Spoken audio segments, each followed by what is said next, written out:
ಪ್ರತಿ ವರ್ಷದಂತೆ ಈ ವರ್ಷವೂ ದತ್ತ ಜಯಂತಿ ಸಂಪನ್ನಗೊಂಡಿದೆ.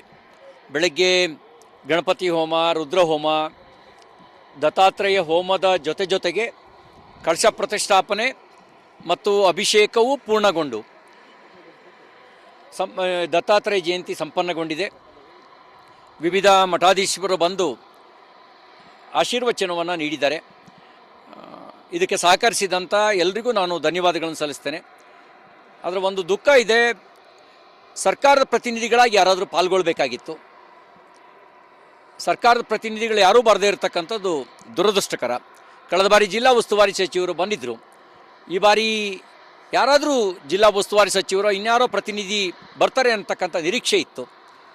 ಆದರೆ ಅವರ ಮನಸ್ಸಿನಲ್ಲಿ ದತ್ತಾತ್ರೇಯ ಪೀಠಕ್ಕೆ ಬಂದು ದತ್ತ ಜಯಂತಿಯಲ್ಲಿ ಪಾಲ್ಗೊಂಡ್ರೆ ನಮ್ಮ ಜಾತ್ಯತೀತತೆಗೆ ಎಲ್ಲಿ ಧಕ್ಕೆ ಬರುತ್ತೆ ಅನ್ನುವಂಥ ಮನೋಭಾವನೆ ಇರಬಹುದು. ಅದಕ್ಕಾಗಿಯೇ ಪಾಲ್ಗೊಂಡಿಲ್ಲ ಅಂತ ಅಂದ್ಕೊಂಡಿದ್ದೇನೆ.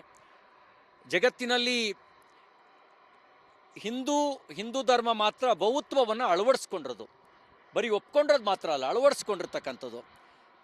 ಬಹುತ್ವವನ್ನು ಅಳವಡಿಸ್ಕೊಂಡ್ರ ಕಡೆಗಳಲ್ಲಿ ಇದು ಎಲ್ಲವನ್ನೂ ಒಳಗೊಂಡಿರ್ತಕ್ಕಂಥ, ಎಲ್ಲ ಒಪ್ಕೊಳ್ತಕ್ಕಂಥ ಧರ್ಮ ಇದು ಅನ್ನೋದನ್ನು ಅವ್ರು ಅರ್ಥ ಮಾಡ್ಕೋಬೇಕಾಗಿತ್ತು.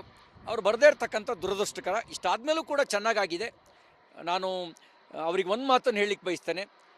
ಬ್ರಹ್ಮ ವಿಷ್ಣು ಮಹೇಶ್ವರರು ತ್ರಿಮೂರ್ತಿ ರೂಪಿಯಾಗಿ ಏಕೀಭವಿಸಿ ದತ್ತಾತ್ರೇಯರಾಗಿ ಅವತರಿಸಿರೋದು ಅನ್ನೋದನ್ನು ನಾವು ಸಹಸ್ರಾರು ವರ್ಷಗಳಿಂದ ನಂಬ್ಕೊಳ್ತಾ ಬಂದಿದ್ದೀವಿ.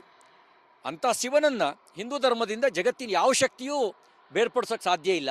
ಕೆಲವರು ಶಿವನನ್ನು ಹಿಂದೂ ಧರ್ಮದಿಂದ ಪ್ರತ್ಯೇಕ ಮಾಡಬೇಕು ಅಂತ ಯೋಚಿಸ್ತಾ ಇದ್ದಾರೆ. ಆದರೆ ಶಿವನನ್ನು ಜಗತ್ತಿನ ಯಾವ ಶಕ್ತಿಯೂ ಕೂಡ ಸನಾತನ ಧರ್ಮದಿಂದ ಹಿಂದೂ ಧರ್ಮದಿಂದ ಬೇರ್ಪಡಿಸೋದಕ್ಕೆ ಸಾಧ್ಯ ಇಲ್ಲ.